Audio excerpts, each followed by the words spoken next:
नदीकाठी मी अयोध्याच्या राम मंदिराची प्रतिकृती उभारली होती। त्यावेळेला मी त्या ठिकाणी नागरिकांना एक वचन दिलं होतं, भविष्यात जर या ठिकाणी महायुतीचा आमदार झाला तर आम्ही त्या ठिकाणी तसं राम मंदिर आणि श्रीराम सृष्टी त्या ठिकाणी उभारू। तर त्या ठिकाणी श्रीराम सृष्टीमध्ये देखावे प्रभू श्री रामचंद्राचे विविध प्रकारचे जे त्यांच्या आठवणी आहेत त्याप्रमाणे त्या राम सृष्टीमध्ये असणार आहे। 42 एकर जागेत ती सृष्टी आपण उभारू, त्याच्यासाठी आपल्याकडे जागाही उपलब्ध आहे।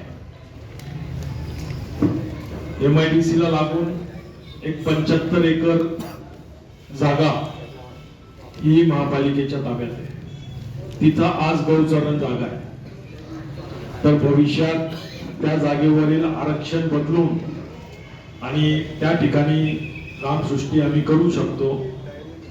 दुसरं, जसं आता लळिंगच्या समोर शासनाने स्वामीनारायण मंदिरला मोठी जागा दिलेली आहे, लळिंगच्या बिलकुल समोर, तर त्या धर्तीवर सुद्धा आपण शासनाकडनं जागा घेऊन ही रामसृष्टी त्या ठिकाणी उभारू शकतो। तर अतिशय सुंदर अशी या शहरात आपण एक रामसृष्टी उभारणार आहोत।